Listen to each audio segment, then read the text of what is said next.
She lick me like a lollipop. She lick me like a lollipop. She lick me like a lollipop. Hi, welcome back. Today, you are going to learn creating arrays of values. In this lesson, we're going to talk about arrays. Now, previously I compared a variable to a bucket in the computer's memory that holds a value. To extend that analogy from earlier, you can think of an array as a bucket that contains other buckets. Another way to think of an array is a sequence of data. And I hesitate to use the word collection of data because that has another meaning in .NET to .NET developers. But you can think of it as a grouping or a collection of data that you can iterate through. You can store values in, you can retrieve it out, you can assign values to it, and so on. So you declare an array just like you would any other variable, starting with the data type that you want to use, and then you tell it how many elements that you want in your array, or how many buckets inside of your bigger bucket that you want to save in memory. And you can access any single item in that array using its index, which is its ordinal position within that array, to retrieve it out, or rather its position inside of the sequence that you want to access. So let's do this. We're going to create a new project, and it's going to be called Understanding Arrays. And I'm going to type in the following code. Please follow along.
Okay, well, first of all, let's examine the declaration and the assignment of values inside of our array.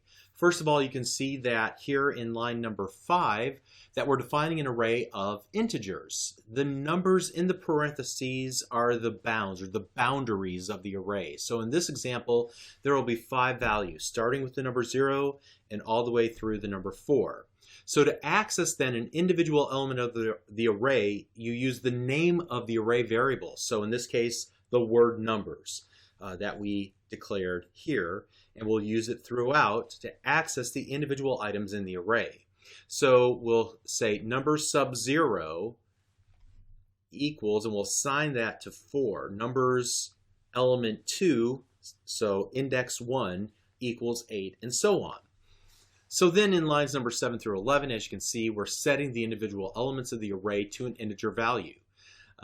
And there are a number of different ways that I would say this in English in order to explain what's going on in these lines of code. So I might say, like I did earlier, number sub 1 equals the value 8. Or the numbers array at index 1 equals the value 8. Or I might even say the second element of the numbers array is set to the value 8. Okay, any of these are acceptable nomenclature to use. And it's extremely important to remember that arrays are always zero-based, meaning that you count the element of the array starting with 0 as the first element. Now, quite honestly, this causes those who are just new to software development a little bit of confusion at first, and it's hard to remember. We're going to see what happens if you forget this in just a moment, and you think, oh, I've got 5 elements in my array, so I'll start with 1 and I'll go to 5. You'll experience a runtime error when you do that. So also, I just want to point this out. Whenever you use the parentheses in this capacity, we refer to them as the array or the index access operator. It's what we'll use throughout to access a specific element of the array. So then in line number 13, we're retrieving the value that we placed in the third element of the array at index 2, or in other words, the third element of the array, and then displaying it alongside of a literal string that I spelled incorrectly, there we go, in order to print out the value of the third element in the array. And then finally in lines 17 through 19, I'm just doing a simple for next statement that we learned about in the previous lesson to loop through each element of the array and then print the value of the item in the array. And so why do I have to take the length and subtract 1? Well, first of all, what's the length? It's the total number of items in the array. So if we go from 0 to 4, that means there's 5 items in the array. However, we can't go from 1 to 5. We have to go from 0 to 4. So we'll take this length, which is 5, and we'll subtract 1, and that will give us the correct counting so that we can go through and use this variable index to index into a given element of the array. Okay? So let's go ahead and run it and see what gets printed to screen here. First of all, the third element of the array contains the value 15. Is that correct? 1, 2, 3. It does indeed contain the value 15. And now we're just going to iterate through the array 4, 8, 15, 16, 23. Great. Okay, so now what happens if we were to add a line of code that references an element that's not actually in the array? So let's try to set numbers element 6 at index 5 equal to 42. All right, let's go ahead and run the application. When we do, we'll get a system.index_out-of-range exception. Additional information, the index was outside the bounds of the array. In other words, we're trying to stuff 6 values into an array that was only designed to hold 5 values. So we're out of bounds. It's important to note that you can't expand or shrink the size of the array, the length of the array, after it's been defined. If you need that functionality, there are fancier alternatives to arrays that we're going to look at later on in this course, like collections. Talk about those later. You can also, let's go ahead and continue on this and comment this out. You can also declare and initialize the array in a single line of code.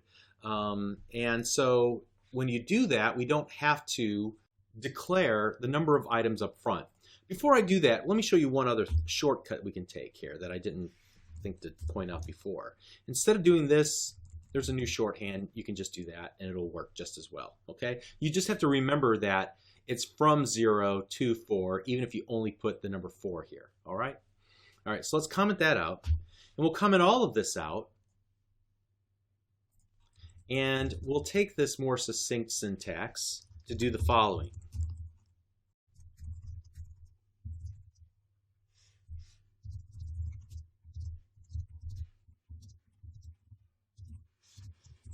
Like so. Okay, let's try to run this and see if we get the same result as before, and we do. So just take note that first of all, we are creating an array of integers called numbers. We didn't define the number of items in the array, but it's initialized using the equal operator to this grouping, this sequence of numbers, values that are integers that are separated by commas. And this means that we have 5 items in our array, even though we didn't specify it here, okay?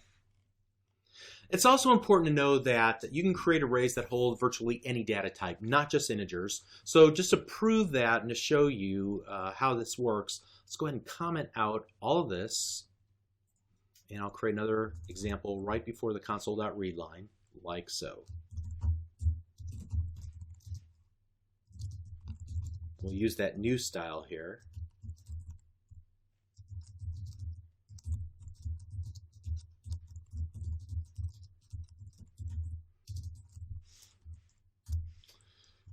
And then I'm going to use a different iteration statement. Now this iteration statement is called a for each, and you'll see how useful this is.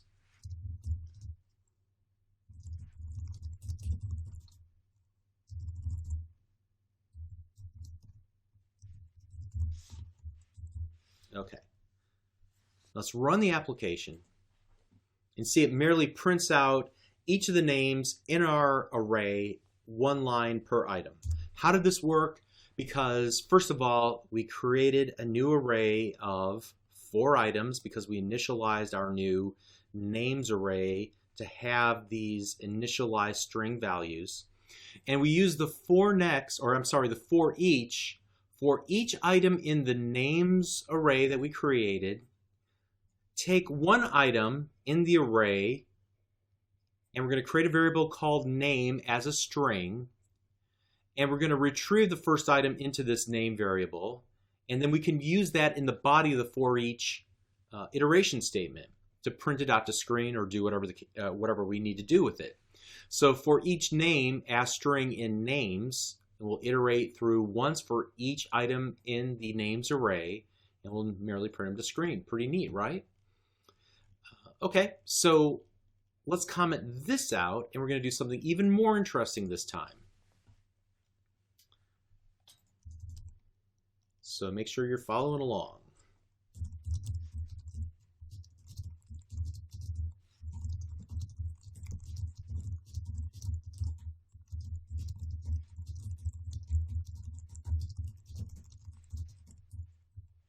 All right, that's an awfully long string, right? So what would be really neat is if we could split it up into 2 instead of having to scroll over the right-hand side every time we wanted to use it. So I have an idea. Let's break it right here. I'm going to put a double quote, and then I'm going to put the ampersand and then an underscore character. And that underscore character is a line continuation character in Visual Basic. So I'm basically saying take this literal string, and I want to concatenate that to this literal string, and we'll do it on essentially one line of code, but we'll use this line continuation character to kind of say it's really just one line of code, and we'll paste them together with this ampersand character, all right? So that's how you're able to get around that restriction of only one statement per line of code, one instruction per line of code in Visual Basic. All right, so let's continue on with our example here.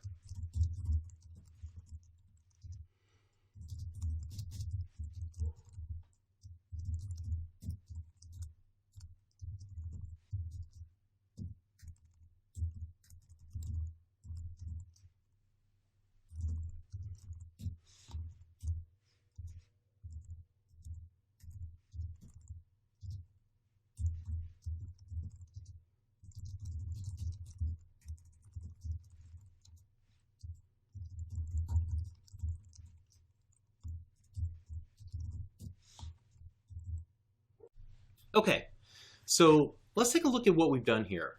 First of all, we created a really long literal string with a famous quote from one of my favorite people in the world, Zig Ziglar. You can get what you want out of life if you help other people get what they want. Now that I have that as a literal string, I'm going to use this toChar array built-in method to the string data type. And what this will do is create an array of individual characters. And you can see here that I'm using this char data type. And the char data type is essentially, it's like a string except it's only one alphanumeric character. So we're going to create an array of alphanumeric characters. And we're going to save that as an array of alphanumeric characters called char array. How many items will it have?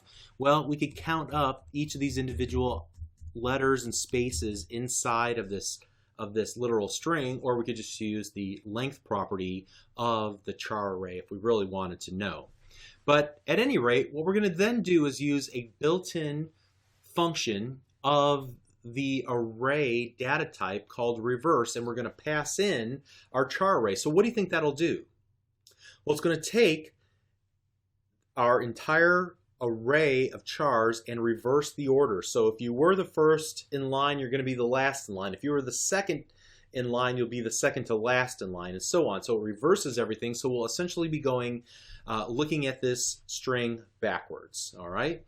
And then we're going to, for each individual character, individual char inside of our char array, we'll loop through, and inside the body of our for each, we're going to simply write that character to the current line. Now, notice that I didn't use write line. I'm using write. I don't want a new line for every character, otherwise it would span, maybe what, 70, 80 different characters or lines, one for each character. Instead, I wanted them to appear next to each other.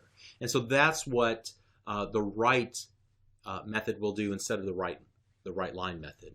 Okay, so let's go ahead and run our example, and we see what we might expect. Reading from right to left, you can get what you want out of life if you help enough other people get what they want. Awesome. Okay, so in this lesson, we primarily learned about arrays as a means of storing groups of data like numbers or strings or even individual characters with our char array. Along the way, you learned about a few other important concepts and techniques. First of all, you declare arrays by defining the data type, the zero-based number of elements in the array, and optionally, you can initialize the values in the array by using those opening and closing curly brace syntax like we did right here, right? And right here, okay? And use parentheses like we did here and here and a few other places in order to access each individual element of the array with the index inside that we want to actually access. And arrays are always zero-based, and attempting to access an array element that's outside of the boundary of the array's length, or rather the number of elements contained in the array, will cause an exception to be thrown like we saw. You can use the length property of an array to find out just how many elements are inside of the given array. And you can use this information to iterate through each element in an array using a for next iteration statement. Or if you prefer, you can use what we've done here with the for each iteration statement to iterate through each element of an array, which will also extract out the current item and put it into a variable that we can then use inside of the body, inside of the code block for the for each iteration statement. And then we also learned about the array.reverse method to reverse the order of elements in the array. And there are many other members of the array data type that allow you to perform operations on all the data inside of your particular array. And I even noticed that there was a resize. And if we take a look, it allows us to change the number of elements of an array to the specified new size. So there is a way to get around that limitation. It's a built-in helper function to the array data type that would allow us to resize or change the number of items. Even though I didn't demonstrate that, I'll bet you could probably figure out how to do that on your own. It's not built in, it's not part of the array necessarily, but you can resize it using that helper method. Okay? And we learned a bunch of other stuff too. It was a great lesson. So hope you're enjoying this. We'll see you in the next lesson. Thank you. How was that? Pretty cool, I guess. See you at the next lessons.